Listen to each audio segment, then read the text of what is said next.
Very good afternoon friends. हम लोग देख रहे हैं एलन्स की note series material medical revision में नेक्स्ट मेडिसिन एंटी मनी क्रूडम यानी एंटीम क्रूड। हम लोग ज़्यादातर इसको एंटीम क्रूड के नाम से जानते हैं और इसका कॉमन नेम है सल्फाइड ऑफ एंटीमनी और इसका फार्मूला है SbS3। तो चलिए हम लोग आगे देखते हैं।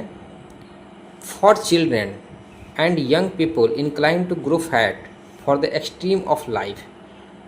वैसे बच्चे या यंग पीपल जो यंग हैं या बच्चे हैं जिनमें फैट बहुत ज़्यादा ग्रो कर रहा हो और जो एक्सट्रीम ऑफ लाइफ में जो जो ज़्यादा उम्र हो चुका है वैसे भी पीपल में ये बहुत ही अच्छा फ़ायदा करता है, जिसमें इंक्लाइन टू ग्रो फैट ये बहुत इंपॉर्टेंट है।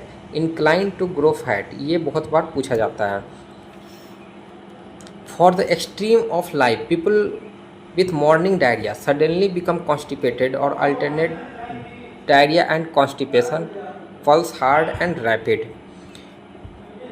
ओल्ड पीपल जिनमें मॉर्निंग डायरिया हो और वो सडनली कॉन्स्टिपेटेड हो जाए या वो अल्टरनेट डायरिया और कॉन्स्टिपेशन हो जिसमें, और पल्स कैसा रहेगा, हार्ड एंड रैपिड, मतलब बहुत बाउंडनेस रहेगा और जल्दी जल्दी उसमें पल्स जो रहेगा वेरी फास्ट रहेगा और वो सेंसिटिव टू कोल्ड एयर रहेगा आफ्टर टेकिंग कोल्ड। एग्रावेशन कैसे होगा, sensitive to cold air after taking cold.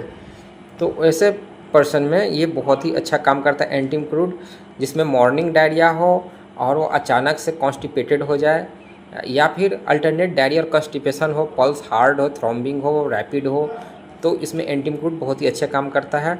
और बहुत ही इंपॉर्टेंट ये रेड लाइन सिम्टम है सेंसिटिव टू टेक कोल्ड और एग्रावेशन आफ्टर टेकिंग कोल्ड। थोड़ा सा भी उसको ठंडा बर्दाश्त नहीं होता है, तुरंत सेंसिटिव होता है और एग्रावेशन भी उसी के ठंड की वजह से थोड़ा सा भी ठंड कैच करता है उससे या ठंडी चीज़ों से बढ़ जाता है। चाइल्ड इज फ्रेटफुल, चाइल्ड कैसा होता है, फ्रेटफुल, डरा हुआ रहेगा, पीविश, जिद्दी रहेगा, can not bear to be touched और लुक्ड एट। चाइल्ड को थोड़ा सा भी देखने से वो पूरा एनवायर्ड होकर परेशान हो जाएगा, है ना, जिद्दी रहेगा और sulky, does not wish to speak or spoken to, और वो उदास रहेगा, वो बिल्कुल भी बातचीत नहीं करना चाहता हो। तो ऐसे पेशेंट में खास करके ऐसे चाइल्ड जो कि जिद्दी हो और वो बिल्कुल भी कोई नहीं चाहता हो कोई उसको देखे तक, और वो बिल्कुल उदास रहता हो, चुपचाप बैठा हुआ हो, बिल्कुल भी बात नहीं करना चाहता हो और वो कोल्ड से सेंसिटिव हो, तो इस तरह का पेशेंट में एंटीम क्रूड बहुत ही अच्छा काम करता है। और इसमें और कौन कौन से मेडिसिन दे सकते हैं, एंटीम टार्ट, आयोडियम एंड साइलिसिया। इसके पेशेंट भी ठंड से उसको एग्रावेशन होता है और वो इस तरह के सिम्टम वो भी देते हैं। Angry at every little attention, अगर थोड़ा सा भी उनको अटेंशन दिया जाए, थोड़ा सा भी कुछ बोला जाए तो क्या करते हैं, गुस्सा हो जाते हैं। और क्या है, ग्रेट सैडनेस, उनमें जो सैडनेस होता है काफ़ी ज़्यादा उदासी होता है, इतना ज़्यादा कि वो रोते रहते हैं, कोई भी चीज़ होगा उनको वो तुरंत रोना शुरू कर देंगे। With beeping loathing of life, उनको लगेगा कि मेरा जो लाइफ है ना बिल्कुल वो हार्ड हो गया है, बिल्कुल उसमें जान नहीं है, कुछ बचा नहीं है, वो इतना ज़्यादा उससे परेशान रहेंगे। एनॉक्सियस लैक्रिमोस मूड, और उनका जो मूड रहेगा वो हमेशा रोने के जैसा और परेशान रहेंगे। स्लाइटेस्ट थिंग अफेक्ट सर, और ये पल्सटेला में भी देखने को मिलता है वो कि जो सैडनेस और बीपिंग जो कैरेक्टर है वो पल्सटेला में भी देखने को मिलता है। पेशेंट हमेशा रोते हुए बात करेगा, वो अपने जो परेशानी है वो रोते हुए बताएगा, हमेशा रोता हुआ और परेशानी वाला उसका मूड रहेगा। और abject despair, suicide by dawning, और वो इतना निराश हताश रहेगा कि वो सुसाइड करना चाहेगा, वो चाहेगा कि मैं किसी भी तालाब में किसी डूब करके मैं जान दे दूँ। इस तरह का उसको सिम्टम सुसाइडल टेंडेंसी ये देखने को मिलता है। Irresistible desire to talk in rhymes और रिपीट वर्सेस, और ऐसे पेशेंट जो रहते हैं वो क्या करते हैं, वो बात कैसा करेंगे, बिल्कुल जैसे उनको लाइफ से बिल्कुल भी कुछ भी नहीं है, मोह नहीं है, और वो हमेशा राइम्स में बात करेंगे, एक कवि के जैसा बात करेंगे और वो एक ही बात को बार बार रिपीट करेंगे। Sentimental mood in the moon light, उनका जो मूड कैसा रहेगा, सेंटिमेंटल मूड रहता है किसमें, मून लाइट में। अगर मून लाइट है तो उनमें वो बिल्कुल भी दूसरे मूड में चले जाते हैं, सेंटिमेंटल हो जाते हैं। स्पेशली एक्सटेटिक लव, मतलब वैसे लव जिसमें उनको निराशा हाथ लगा हो, वैसे में भी उनको दिया जा सकता है जिसमें उनको बैड इफ़ेक्ट हुआ हो, डिसअपॉइंटेड लव की वजह से, डिसअपॉइंटेड अफेक्शन की वजह से उनको कोई परेशानी हुआ हो और वो बिल्कुल सैड हो गए हो, तो इसमें ये मेडिसिन दिया जा सकता है। नॉस्ट्रिल एंड लैबियल कमीसर सोर, जो नॉस्ट्रिल का जो पोर्शन है या लैबियल कमीसर क्या होता है, जो लैबिया का जो दोनों लैबिया जब ज्वाइंट जहाँ होता है वो इसको क्या बोलते हैं, लैबियल कमीसर। तो वो अगर सोरनेस वहाँ पे हो, क्रैक्ड हो, क्रस्टी हो, तो ये मेडिसिन दिया जा सकता है। Headache after river bathing from taking cold alcoholic drink, derange digestion, acid fruit, fat fruit, suppressed eruption. तो वैसे हेडेक जो ठंडे पानी से नहाने से, रिवर बाथिंग करने से, अल्कोहल लेने से, है ना, खाना पीना ठीक से नहीं पचने से, खास करके एसिड, फैट, फ्रूट इस तरह का अगर कुछ खा लिए हैं तो उसके वजह से अगर हेडेक हो गया है तो ये काफ़ी अच्छा काम करता है। या फिर सप्रेस्ड इरप्शन से, अगर कोई इरप्शन शरीर में हुआ हो उसका अगर सप्रेशन हो जाए और उसके वजह से भी हेडेक हो जाए तो ये मेडिसिन हम लोग दे सकते हैं। Gastric complaint from over eating, अगर हम ज़्यादा खाना खा लें और उसकी वजह से गैस्ट्रिक कंप्लेंट हो जाए, है ना, स्टमक वीक हो जाए, डाइजेशन इजीली डिस्टर्ब हो जाए, वो बिल्कुल भी डाइजेशन ठीक से नहीं हो, तो ये मेडिसिन बहुत ही अच्छा काम करता है। और एक बहुत ही अच्छा रेड लाइन सिम्टम है, अगर ये दिखे तो आप बिल्कुल आंख बंद करके मेडिसिन दे सकते हैं। वो क्या है, एक thick milky white coating on the tongue. अगर टंग को हम लोग देखेंगे और उसमें बहुत ही ज़्यादा मोटा थिक मिल्की वाइट अगर कोटिंग टंग के ऊपर में जमा हुआ हो तो ये एंटीमक्रूड आंख बंद करके मेडिसिन दिया जा सकता है। तो ये बहुत ही इंपॉर्टेंट रेड लाइन सिम्टम है, which is the red stand of the remedy. अब आगे चलिए देखते हैं इसमें क्या लिखा हुआ है। वेरी सब्जेक्ट टू कैंकर सोर इन द माउथ। इस कैंकर सोर के लिए, यानी जो एप्थस अल्सर है उसमें ये मेडिसिन बहुत ही अच्छा काम करता है। और इसमें अर्जेंटा नाइट्रिकम सल्फर में भी ये चीज़ देखने को मिलता है। Longing for acid and pickles, और खाने में क्या पसंद होता है, खट्टा चीज़, जो खट्टा जैसे एसिडिक चीज़ हो या फिर पिकल्स हो, ये सब जो होता है वो बहुत ही ज़्यादा पसंद होता है। ये बहुत बार एग्जाम में पूछा गया, इसको याद रखिएगा कि longing for acid and pickle, gastric and intestinal affection from bread and pastry, acid specially vinegar, sour and bad wine after cold bathing, over heating, hot weather. तो पेशेंट को जो क्या होता है, एसिड और पिकल्स तो खाने की इच्छा होती है, लेकिन उसके वजह से गैस्ट्रिक और इंटेस्टाइनल अफेक्शन भी उसी की वजह से हो जाता है। और ब्रेड खा ले, पेस्ट्री खा ले, जो कि इनडाइजेस्टेबल थिंग है, वो सब खाने के बाद, विनेगर खाने के बाद, वाइन अगर ले ले या सावर चीज़ ले ले या ठंडा पानी से नहा ले, ओवर हीटिंग हो जाए, और ओवर हीटिंग होने का और हॉट वेदर में भी ये चीज़ अगर प्रॉब्लम उसको हो रहा हो तो गैस्ट्रिक प्रॉब्लम, तो ये दिया जा सकता है। Constant discharge of flats up and down for years, इसमें जो फ्लैटस है वो बहुत सालों से उसको हो रहा हो, है ना, उसको बेल्चिंग भी बहुत हो रहा हो, फ्लैटस बहुत ज़्यादा पास कर रहा हो, है ना, और mucus in large quantity from posterior nares by hawking, जो म्यूकस अगर डिस्चार्ज अगर उसका हो रहा हो, कहाँ से, पोस्टेरियर नेयर से, जब वो नाक के पीछे से जो पोर्शन है पोस्टेरियर नेयर्स, उसमें अगर हमेशा कफ जमा होते होते, म्यूकस जमा होते होते वहाँ पे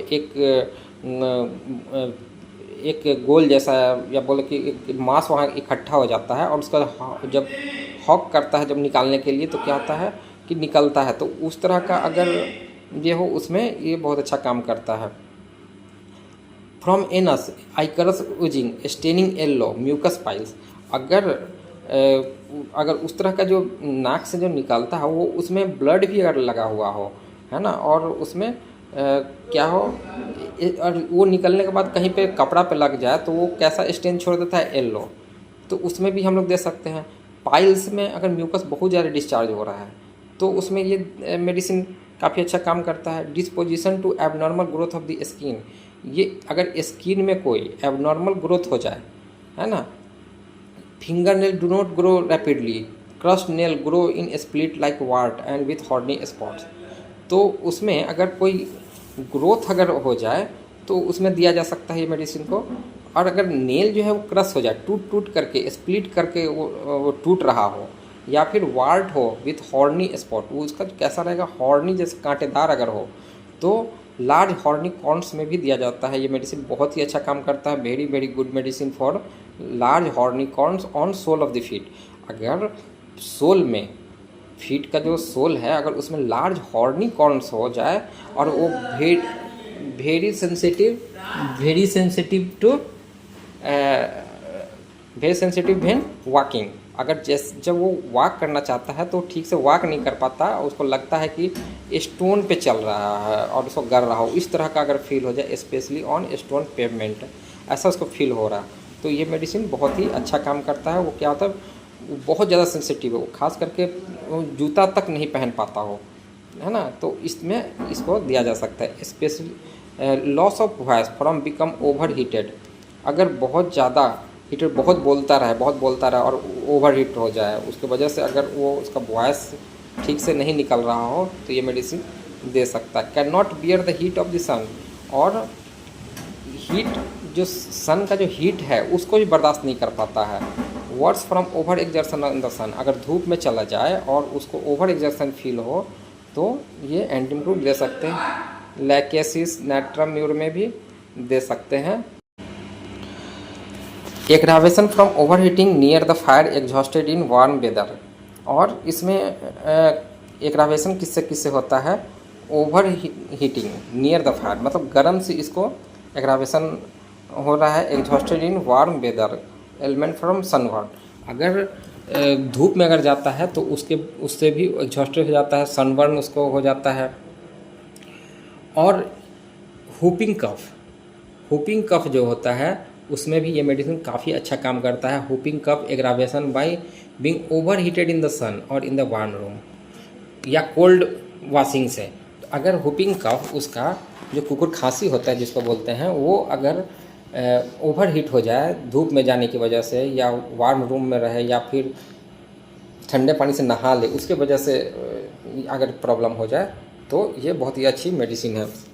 when symptom appear they change locality और go from one side of the body to the another, ये बहुत बड़ी एग्जाम में ये भी आया हुआ है कि जब सिम्टम जो है लोकेलिटी चेंज कर ले, एक साइड से दूसरे साइड चला जाए, तो ये मेडिसिन बहुत ही अच्छा काम करता है। एवर्सन टू कोल्ड बाथिंग, और ठंडा पानी से तो बिल्कुल भी नहीं नहाना चाहता, उससे उसको परेशानी हो जाती है। चाइल्ड क्राइज व्हेन वाश्ड और bathed with cold water, cold bathing causes violent headache, cause suppress menses, cold from swimming और वाटर, अगर पेशेंट अगर ठंडे पानी से नहा ले तो वो रोना शुरू कर देता, खास करके बच्चों में ये चीज़ देखने को मिलता है, अगर ठंडे पानी से नहा ले तो रोना शुरू कर देता है। या ठंडे पानी से, बड़ा आदमी अगर ठंडा पानी से नहा ले तो उसको प्रॉब्लम शुरू हो जाएगा, गैस्ट्रिक प्रॉब्लम शुरू हो जाएगा, वायलेंट हेडेक शुरू हो जाएगा। अगर लेडीज है तो मेंस का सप्रेशन हो जाएगा। अगर ये या फिर स्विमिंग कर ले वो ठंडे पानी में तो उसको बहुत ज़्यादा प्रॉब्लम हो जाती है ना, या फॉल पानी में चला जाए तो उसकी वजह से, तो ये प्रॉब्लम आपको रस्टक में भी देखने को मिलता है। अब चलिए हम लोग रिलेशनशिप और मॉडलिटी देख लेते हैं। रिलेशनशिप में क्या है, ये कॉम्प्लीमेंट्री किससे है, एस्क्विला से, और सिमिलर किससे है, Bryonia, Ipecac, Lycopodium, Pulsatilla in gastric complaint. Exam में डायरेक्ट ऐसे ही क्वेश्चन उठा करके दे देता है कि एस्क्विला का कॉम्प्लीमेंट्री, एंटीम्यूट का कॉम्प्लीमेंट्री कौन सा है, एस्क्विला है। और सिमिलर किससे है, Bryonia, Ipecac, Lycopodium, Pulsatilla in gastric complaint. Follows well after an एंटीम्यूट पॉस्टेला, मर्क्सोल और सल्फर। एग्रावेशन इसमें क्या है, आफ्टर ईटिंग, खाना खाने से इसको परेशानी बढ़ जाती है। कोल्ड बाथिंग से परेशानी बढ़ जाती है। एसिड एंड सावर वाइन से परेशानी बढ़ जाती है। आफ्टर हीट ऑफ सन और फायर, है ना, ये अभी हम लोग देख रहे थे कि धूप से हो या फिर आग की गर्मी से परेशानी बढ़ जाए, या फिर बहुत ज़्यादा कोल्ड एंड हीट से, अगर बहुत ज़्यादा एक्सट्रीम ठंडा भी हो या फिर गर्म भी हो, उससे ही परेशानी बढ़ जाए, तो हम लोग एंटीम्यूट मेडिसिन प्रिस्क्राइब कर सकते हैं। और एमुलेशन किससे है, in the open air during rest after a warm bath, अगर ठंडे हवा में बाहर खुली हवा में चला जाए या रेस्ट कर ले या फिर गर्म पानी से नहा ले तो इसको आराम मिल जाता है। दिट्स ऑल अबाउट दी एंटीम्यूट, वेरी इंपॉर्टेंट मेडिसिन। तो फ्रेंड, इसको लाइक सब्सक्राइब करना ना भूलें, और इससे हम लोग को बहुत ज़्यादा एनर्जी मिलती है कि आप लोगों ने ये लाइक किया है, और मुझे साहस मिलती है कि और भी ज़्यादा मैं अच्छे से अच्छे वीडियो बनाऊं। तो लाइक और सब्सक्राइब करना बिल्कुल भी ना भूलें। थैंक यू सो मच, मिलते हैं नेक्स्ट वीडियो में।